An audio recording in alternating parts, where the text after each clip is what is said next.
So you guys are all with Hot Tramp and you're all kind of different styles of musicians, right? So, okay, I'll start with Maryze. So how did you start? How did you get into music? And did you start as a kid? And So yeah, I started writing songs really young. I had my little like cassette tape recorder. Um, and I can't really remember a time where I wasn't doing music, I guess. So yeah, it's kind of just been a constant in my life. I grew up in a really musical household. My dad was a radio DJ, so always bringing home new music. in Montreal? In Vancouver, but he worked for Radio Canada, the French side. So there was a lot of, my dad's from France. Okay. And just a lot of world music too. So there was all these different influences, and yeah, I can't really remember a time I wasn't doing music. Are you in Montreal now? Yeah. You are. Okay. Yeah. What do you call your style of music? Yeah, I mean, it definitely falls under the pop umbrella. I would say I define it as stormy sweet because it's, you know, kind of chaotic, but also pleasant. But yeah, I don't know. Yeah, alt pop. You play piano or you keyboards? Yeah, I play piano. I write all my songs on piano, but when I perform, I usually just sing because I get too nervous when I have to do both things at the same time. Who did you really like idolize or kind of be influenced by growing up? I was obsessed with Destiny's Child growing up. That was kind of like my first concert I ever went to with my friends when I was like 10 or something. Oh, wow. And yeah, Destiny's Child was big. And then Lady Gaga, you know, since high school, really, really loved her. And it as well as one of my main influences. I just love her voice. And Sorry, I didn't hear the last one. Edith Piaf, the Oh, French. okay. Yes. Yeah. And Fall Out Boy, #1 band of all time for me. Emo, mid 2000s. So I think the kind of like emotional style of writing comes from maybe listening to a lot of emo music in high school too. Yeah, I started playing the piano when I was 6, and around the same time, I would say, I decided that I wanted to become a singer one day. Obviously, like that kind of idea and dream evolved a little bit over time, because at first I just wanted Britney Spears or the French counterpart, Laurie. And then I guess I became a huge fan of Avril Lavigne, and then I was like, oh, you know, I want to rock as well. Really, I guess I'm answering the two questions at the same time, but as a teenager, I became really obsessed with Licky Lee. Yeah, and it kind of introduced me to more, I don't know how to explain that, but like thinking of songwriting in terms of kind of a poem put with music a little more than just like singing, if that makes any sense. Have you heard of, okay, I know she's old, but I just finished reading her book and it was fascinating. Have you heard of Joni Mitchell? Of course. Yeah, I love Joni Mitchell. I actually got into Joni Mitchell quite late, like last year, but I'd heard of her like before. I just wasn't actively listening to her, but I absolutely love her. Okay. I actually watched an interview that she did with CBC. I think she's like, I don't care about fame, and she's just like doing her own thing, and she's amazing. So Okay. she recited a poem that she wrote when she was like 17, just like that, like as a 65-year-old woman. I saw that interview. Read this book. Okay, cool. I The just Portrait of Joni Mitchell. Yeah.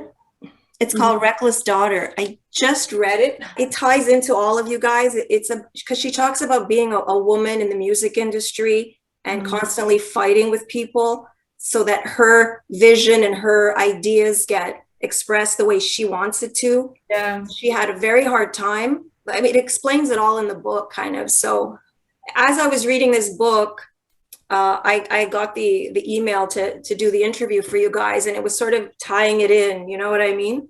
That's cool, yeah. So I'll definitely read that, yeah. I adore Joni Mitchell now. It shows you a lot about how often, not just women are struggling in the music industry in the sense that they have their own ideas, their own vision, their own thoughts, and then they're constantly not being listened to or being manipulated a lot. So yeah, I guess for me that was Licky Lee when I was a teenager, and I wrote my first song 10 years ago. That was very heavily influenced by her. Funny story, that song is called In 10 Years, and 10 years is right now, so I'm probably going to release it soon as a kind of special single. Yeah. For the past 10 years, I've gone through times where I wrote more music, where I didn't for a couple of years, and then I did again.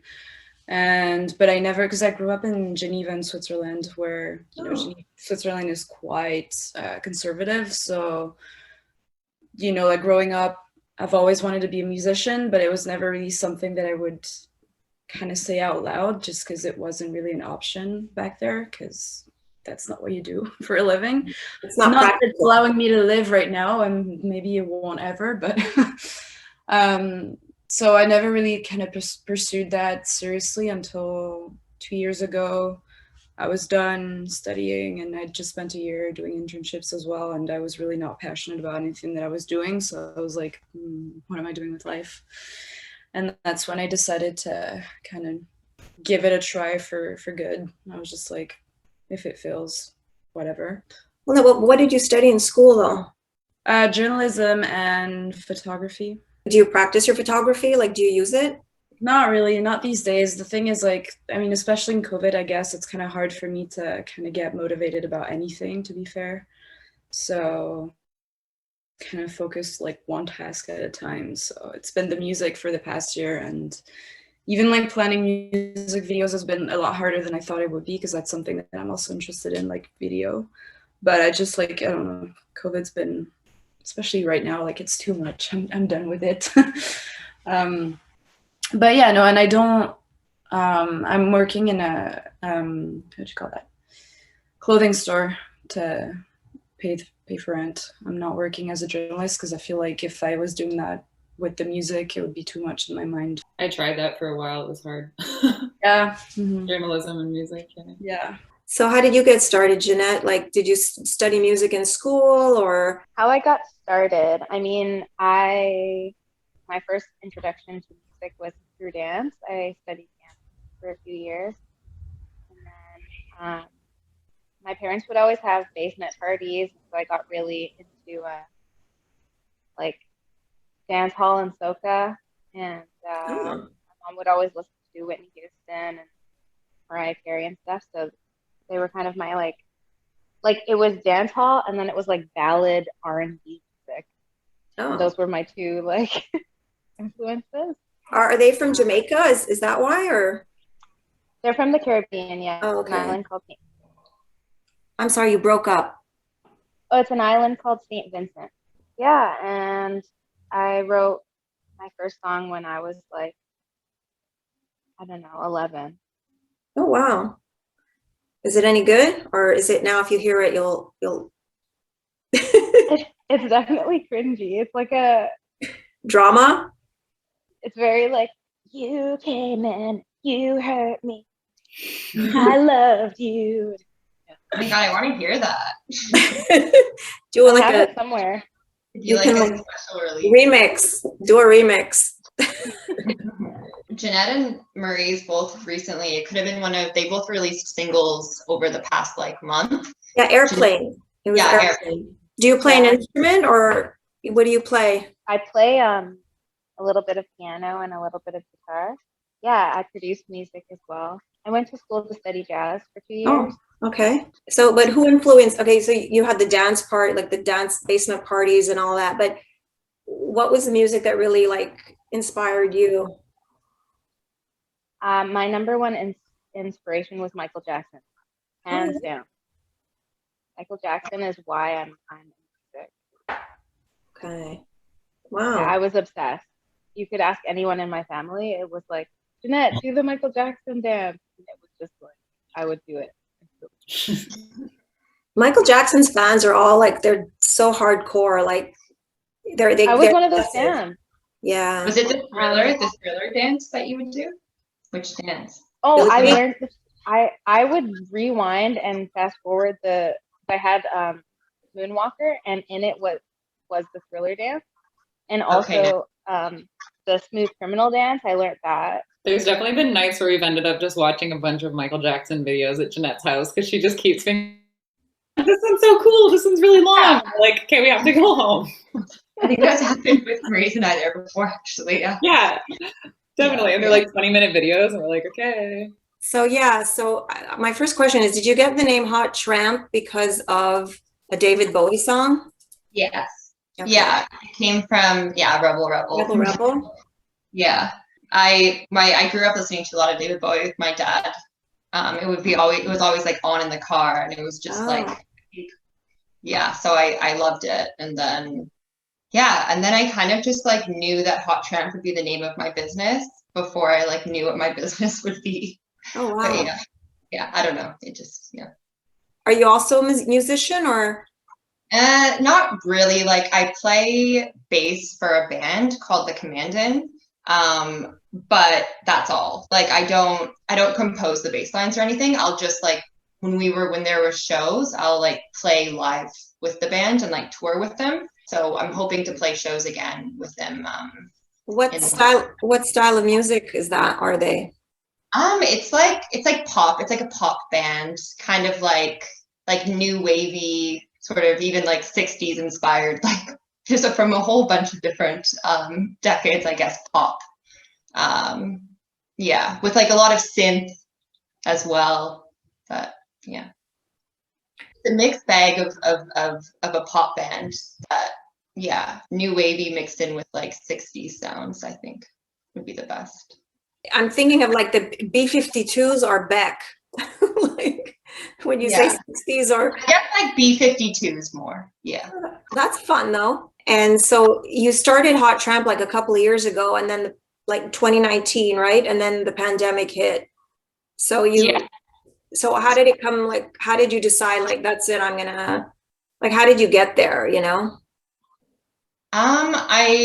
In 2019 when I started, I was working at the Diving Bell, and I was kind of that's like around the time I met Maryze. And then I was like doing a bit of like PR freelance for artists. Okay. And then I feel like when I wanted to move into more like management, I feel like pretty much like me, Maryze, and Janette just like started working together as me managing them, and then the name Hot Tramp went on top of that, and then just like grew from there.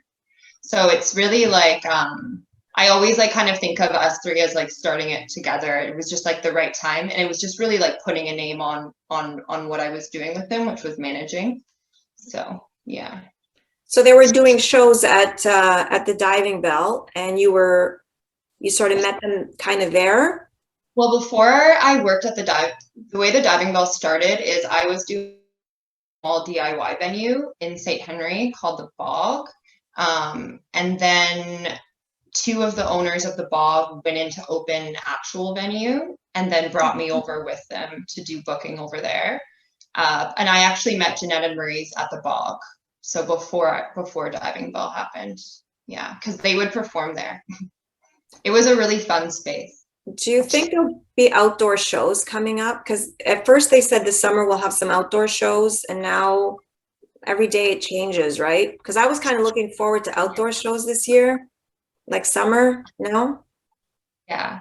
I mean, I think that people are going to make outdoor shows work maybe later in the summer. I think like promoters are going into this summer better prepared and like adjusted to the realities of the pandemic, where I'm imagining that they've been planning what they're going to do outside for like 6 months. Like there's a lot of like new kind of like grants that are helping fund these like sort of like outdoor pivots or pandemic safe shows. So I'm hoping that like last year it caught everyone off guard, so people couldn't adjust quick enough to like throw together a bunch of outdoor shows. Yeah. Obviously, given that festivals or bigger shows like that couldn't happen, but I'm hoping that like there'll be some like, it's just figuring out a way to like have a capacity outside, I guess, because you can't turn it into like a big festival size outdoor show. That if people could like figure out a way to like restrict access to like outdoor spaces, I don't know, make it not a gathering. I'm assuming that people will figure it out and there'll be more shows outside than last year though. Yeah, there was a drive-in show last year that the Damn Truth did in a park, like a movie, drive-in movie kind of setup. But not everybody has a car. Mhm. I found it weird, but it worked somehow. And the other thing too is with outdoor festivals, yeah, you're outside, but you can't really control people being close to each other, you know? Yeah, exactly. So that's, I think, the thing that would need to be figured out, because if you do an outdoor show, automatically people will gather. And yeah. And then for, those drive-ins seems like a good idea, but that's like, say for me, I'm a small promoter. I can't, that's a huge scale of a show that like wouldn't be feasible for me. Like the money involved with putting on a drive-in show would be probably pretty big.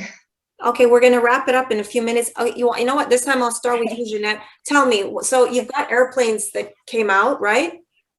Mm-hmm. What do you want to promote now? Here's your chance. Yeah, I mean, I have another single coming out April 21st called Okay. Cool Me Down, and it features Deja SB, who is a talented hip hop artist. They're coming out of Toronto. They have their own album coming out pretty soon as well.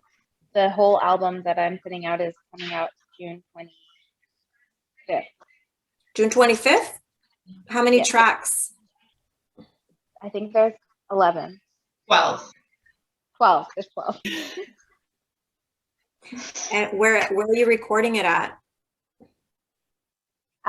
It was recorded mostly in Montreal. There was one recording that was done in Vancouver. Okay. But yeah, mostly in my home studio. Okay, cool. And I know there's no concerts right now, but are you going to do any kind of a live stream, kind of like, how are you going to promote it? We have a live stream planned for April 19th Oh, okay. for the release of my next single. But no plan so far yet to do a live stream for my album, although that would be great. That might happen. I'm just happy. I'm just happy to be a part of this group and part of the label. And yeah. It looks like you guys are all getting support where you weren't getting it before. Is that how it feels with Hot Tramp? It's like you're all being supported, you're being heard, you're being respected. I mean, from my own personal experience, I'd say that just having Sarah in my corner has just been like a massive change of quality in life for myself. I think that, I definitely wouldn't have been able to do many of the things that I've done so far without her. I feel the same, vice versa. I met Sarah like just maybe released my debut single last year, and I was very, very new to even the city and everything, and I'm pretty sure that if I hadn't met her, I would probably still be struggling to even get booked for shows or anything right now. So she jumpstarted the whole thing for me, so definitely mega grateful. Well, that's cool. Do you have music coming out soon as well, or? No, I actually released my debut EP almost 2 months ago, so okay. It's not going to be a release from me anytime soon. I mean, maybe in the winter, but I wouldn't promise on anything. Nothing like, I haven't really started properly working on anything new. But for me, it's more like, the big release already happened. Okay, so that was 2 months ago? Yeah, February 19th, my debut EP called Outsider/Unusual came out, and it's been going pretty well, so pretty happy. It's just that it's been kind of weird releasing an album during COVID because I didn't really get, tour or meet people, or it's not that I've never done that before, so I don't know how it would be, but I know that usually a release is slightly more exciting, so yeah. It's just a little weird, but it's been going great, and I think it's kind of paving the way for more stuff in the future. So I'm just right now I've been trying to write new stuff for like another EP or debut LP, but it's, I don't know. As I was saying earlier, I feel like with COVID, my motivation is kind of up and down, and everybody is. I'm Everybody. just doubting myself as well. Like sometimes I'm scared that maybe I peaked with that EP and that I'm never going to be able to write good songs ever again. And Maryze, are you releasing, or you released, or what's going on with music? I just released my new single Too Late, single and video. It came out a few weeks ago, kind of like an 80s vibe, major 80s vibe for that one. And yeah, so that was kind of one of the first singles off my album. And then the next 2 months are just going to be focused. I'm like third in line of this kind of like release schedule between the three of us. So I'm still in the creative stage, but kind of getting to the end of it. So I'm just trying to finish all the songs that will be on the album, my debut album, that is due out this fall. So Okay. yeah, so I'll be starting to I'll start again to release singles in the summer, kind of leading up to that. And my next couple months are going to be just recording and finishing up these songs, which it's one of my favorite stages to be in, just to still have like the space to the album. So I'm enjoying that and trying to just kind of let it grow into what it's meant to be. Are you the icicle person? Are you the icicle one? It is I.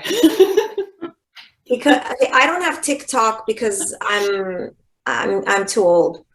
I don't do TikTok. Anyone can be on TikTok. But I'm on Instagram, and somebody sent me I saw the icicle thing, and yeah, so yeah, what? Tell me about. I was like, I loved it, and this was like a while ago, right? Yeah, it was in I think it was in February that I did that. So just like 2 months ago. But yeah, it definitely, a lot has changed since then. It incredibly brought me to a lot of new ears, which is great because it kind of, my account was obviously not just an icicle account at that point. So people were like, oh, she does music too. That's interesting. Like this really unexpected internet blessing. And it was, just like an unplanned, silly video, which I like to do. And I was surprised so many people liked it, honestly. It was pretty stupid, but funny, I guess. I think it was the tone of your voice, and you're funny. Yeah, I saw that. I have to go back, but it was on do you have it on your Instagram? Yeah, it is on my Instagram. If you scroll down a little bit, it's there, so you can see it there too. Do you guys have anything you want to add or? Well, I just want to say about Hot Tramp too, because I feel like I didn't have a chance to like yet. So I'm just gonna embarrass Sarah again. I know she loves to have attention drawn to her. So yeah, I just want to say how much of a gem Sarah is in the music industry, because I think there are a lot of people who don't have artists' best interests in mind, and Sarah is like, she's an incredible businesswoman, but she also just has all of our, she considers us as humans, as artists, and like I've always just felt so supported and like seen by her. So it's nice to be working with a real human who is caring and empathetic and also just incredibly business savvy. So those are my 2 cents. Thanks, Maryze. That's so nice. Okay, Sarah, this wasn't really a Montreal Rocks interview. This was like your, this is your life. This has made my day. It's gonna be a good day for me, like hearing all of these things. Thank you.